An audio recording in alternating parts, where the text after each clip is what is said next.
มาบ้านตุลีหม ไอ้ร้าน อ ใจ นี่ ดี เรา เห็นว่าดินะ ถึกส่งกลับซื้อน้ำซื้อในมาให้เพิ่น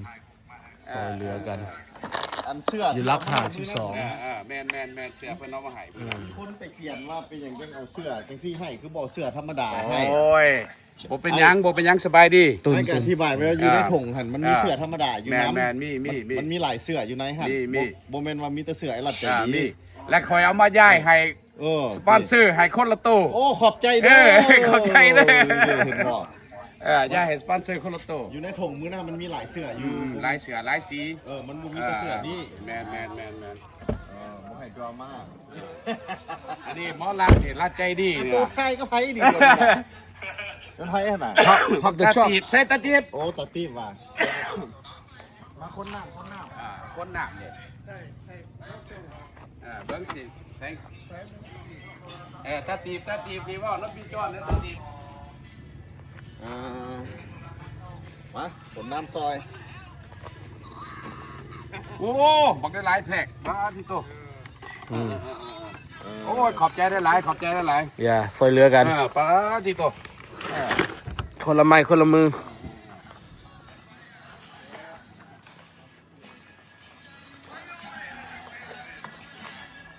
มาจากมือแล้วนี่มาได้จากมือแล้ว มา นี่ ได้สองทิศเลยเด้ โอ้ มาได้สองทิศเลย แล้วก็มีที่อยู่บ่มีคนสปอนเซอร์มานี่ติ มีคนเป็นสปอนเซอร์มาคนหุ่นทักแพงกันนี่แหละ โอ้ดีเด้ ออกมาเพิ่นก็ได้ของแถวให้เด้ เออ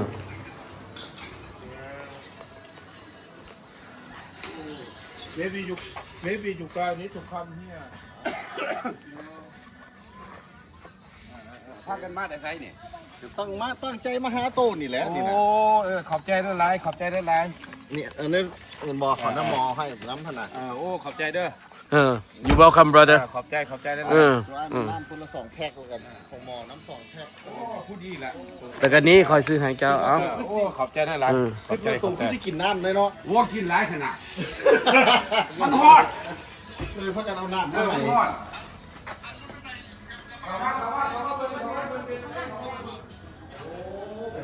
I think Tony is going to do fine.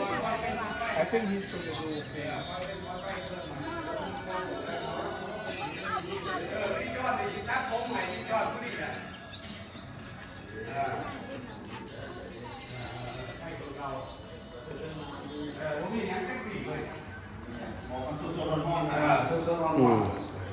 หากันมาเราได้2 ทิศโอ้ตื่นเต้นแล้ว มีน้ำมี มีบอลเพิ่นอยู่ด้วยนี่ กำลังสิเบิดเฮ็ดบอกพี่จอนน่ะ เฮ้ย โอ้ มีจอนเลย สบายดี สบายเด้อโอ้โอ้ ระวัง บอลจะอยู่ในนี่เนาะ บอลอยู่บอลข่อยอยู่โอ้ยดีใจเลยได้เห็นหน้าแต่ขอตัดผมให้บอลด้วยจังไปเด้อขอตัดผมให้ มี บอ แน ล วตันละสมอง มีอาชีพเด้ โอ้ก็เปิด มีวิชาตัดผม วิชาตัดผมกับซักไล่ สักลาย นี่เครื่องตัดผมข่อยเขาก็รักษาเนี่ย กำลังที่เปิดห้างจริง สิเปิดห้าง เปิดห้างตัด ซักลายพร้อม ผมซักไล่พร้อม อยู่ร้านอาหารที่ช่อง อยู่รักหา12 ต้องไปหาเสา อยู่แค่ข้างนี่คุณกับพี่อยู่ยังบ่ทันได้ว่าเรื่องราคาเท่า โอ้ บ่ทันได้ว่าเรื่องราคาเท่า โอเค ยังเป็นความไปมันต้องเขาต้องเอาตัวเขารอดจริงๆนะต้องได้เฮ็ดอะไรนึงถ้าบ่เฮ็ดบ่ก็เซลตัวบ่รอดนะ โอ้ เขาต้องได้เฮ็ด ใช้น้ำตัวกินอยู่ใส่ โอ้น้ำกินอันนี้ โอ้เดี๋ เดื ยว อน2กว่า เราซื้อน้ำมาพอดีเลยบอกมาแล้วหมอต้องการน้ำนี่มา น่ะจังหน่อยจะบอกกันใหม่เด้อให้ลงกับเพิ่นก่อนเห็นบ่โอเคโอ้ยอาณาใจดีขอบใจหลายดีหมดอาณาใจดี โอ้มีคนเอาเสื้อที่ให้อยู่ในถุงมันมีหลายเสื้อ มีหลายตู้กับมีดีเพิ่นเอาให้ดีตัวดีแน่ กับแม่เนาะโอ้หมอมาห่อยไปดีเด้ ตัวดีแน่ดีเพิ่นเอาให้ดีเพิ่นให้นี่แม่นน่ะนี่อาณาใจดีเอาให้เลยนะ โอเคโอ้ไหน โชคดีเลยเด้แบบนี้เนาะ มีแต่ว่าสอบตั้งสิตัดให้จอนพี่เดี๋ยวก่อนเพิ่นสิ สิไป มีเราตัดเดี๋ยวนี้เลยว่ะ ไปตัดเราแล้ว เอาแม่จอมบี้เอาเลยซะนะ เสียตังค์ไว้อะไรแบบเป็นหนัง แล้วพี่น้องเจ้าบ่นี่ ยืมได้ปะ ยืมได้ดิยืมเอาไปให้ ผู้นี้เด้พี่น้องเจ้าบ่ เจ้าไปถามก่อน พี่น้องเจ้าบ่ คนหูจักกัน โอ้ คนหูจักกัน มาซอยเจ้า แม่แล้วมาเล่นน้ำ อ๋อ มาเล่นน้ ผู้ต้องตัดต่อ ไอ้เปิด ำตัดโอ้ยคอยเสียไทยงามๆเจ้าน่ะใจเย็น วุ้นเลย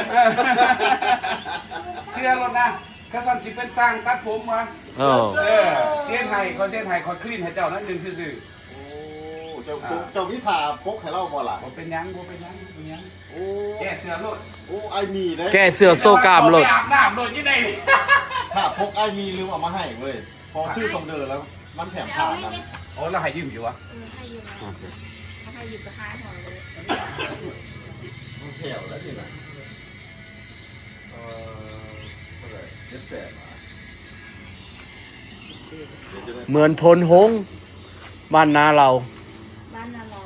มาบน หน่วย 12 จะอยู่บ้านนั้นรัก12เขาอยู่นี่ แขวงเวียงจันทน์ เอามาหลายเมื่อเกิดอะไรตัวเอามาหลายเมื่อเกิดตัว สบายดี จะเข้าไปส่งเพิ่น เจอกันอีกแล้วมีเด็ดบรรยากาศ บนหนุ่มไหน ตอนนี้สบายดีอยู่แถวนี้หว่าเจ้า เอาอยู่บ้านนี่แหละ เออ อยู่บ้านค่ายเขาแล้วอ่านเสร็จ นี่อายอีก ยังจะสิออกฮอด ไปถึงอเมริกาบ่ได้ ออกข้างหน้า เด้อ โหยังนี่ นี่หน่วยนักชีวิตเราคือที่เสี่ยงก็จะรอดของมือใดนี่หน่วยเดียวแค่ อืม เดียวแขกมันต้อนอยู่เท่านั้น ไม่ใช่เดียวมากไม่ มักมีหน่วยกำผ้า มือดอกมึงล่ะนี่ จะมักม่วง เดี๋ยวเขาเกี่ยมาใส่ โอ้หมอโซ่ฝีมือตัดผมเลย อืม ดีจ้อนว่ะเอ้ผมแบบผมดีเน แต่ว่าคันตัดก็สิคายเลยเนาะ ใครน้องเมียสิ สีมือเราสักลิ้นแทททูอีกพุ่นน่ะ มีแต่ทางเดียวเฮ็ดดูอยู่บนบิ๊กเพราะว่า เราตีเปิดเงินตัดผม เปิดห้างตัดผมหรือว่าซักลาย อยู่พี่ตัดผมเพิ่นเก็บเท่าไหร่ โอ้เขาว่ากัน ตัดผมก็เป็นก็บ่ลำบากแล้วต่อไปเนาะ เฮามามีอาชีพ อืมตุลีจักปีล่ะเจ้า โอ้51เลยเด้ โอ้51ปีโอ้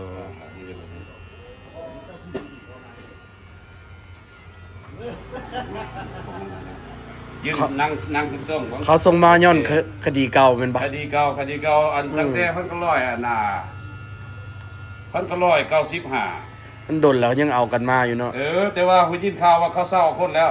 เขาเศร้าละ เศร้าแล้ว โอ้ ก็โชคดีแล้วบัดนี้ มันมืดแล้วหรอมืดคนให้เอาละตี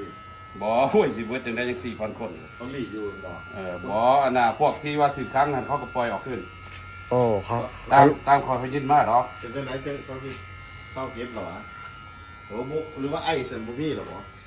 บ่มีอยู่มันหักเขาเศร้าเอาเรื่องเอาคนขึ้นเศร้าเอาคนขึ้น เขาเริ่มบ่เอาแล้ว เป็น เริ่ม ไปได้บ่ ตามเพิ่นเว้ามาเด้อนี่เด้อข่อยก็เว้าคุณยินเว้าให้ฟังเรื่องคุณยินที่ว่าสิ่งข่อยคุณยินมาซื่อ ผมก็บดแห่ออกรถโบต้องใส่อันนั่นไหน ๆบ่ได้ แห่ขึ้นรถคือไอ้นี่นะเห็นบ่เนี่ย ก็ นี่บ่คือไอ้ เราสิมักอยู่บ่ก่อนเด้อนั่น โอ้ย น้องผู้เฒ่าก็ทรงหนึงได้ เออ ผู้เฒ่าก็บ่ตัดได้ ข้างๆออกหมดเลยครับ เอาได้แห้งกีฬามันก็ตายที ทุกนี่ถามใจเพิ่นรอเพิ่นอยากได้ทรงไหนตัวถามกันว่า ก็ส่งกาวเล่านี่แหละ เสียทรงเก่าให้ มีแต่เฮาคลีนซื่อๆนี่นะมีแต่เฮ็ดมันร้อนซื่อๆนี่นะ กระเด็นนี่ โอ้เจ้ายังบ่ฮู้เจ้าทิ้นบ้านน่ะ มาหัวตัดผมให้กันเลย โซวิชา ประลองสีมื ตั้ อ งมาที่น้ำร้อนเนี้ย ตามมาเลยนะ มาหาเห็นไหม มูเห่าปลาดาวาเนาะเป็นเรื่องกับเมียกองคืออยู่ โอ้ยเกิดมันลึกอันนี้อยู่มันถ่ายเจ้า ไปทัวร์ ไปถึกลวงนี่ซื่อ 50รัฐอยู่อเมริกาพุ่นล่ะ ๆมันมีบ่ได้มาเลยนะ อืม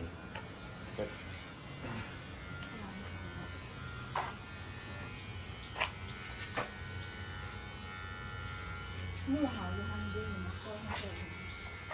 สาวนักฮอ ต้องคงแถว อันนี้ นี่มีติด เขามาคุยกันเขาก็มาบอกให้ดู คนชื่อโต้เพื่อนเราเล่นอยู่ อืม คนชื่อโต้ ตั้งเลย ใกล้ๆอยู่ละ คนอย่างคนลาว แล้ว ตอนนั้นสื่อ เรื่องมันก็อย่างยาวนั่นเอง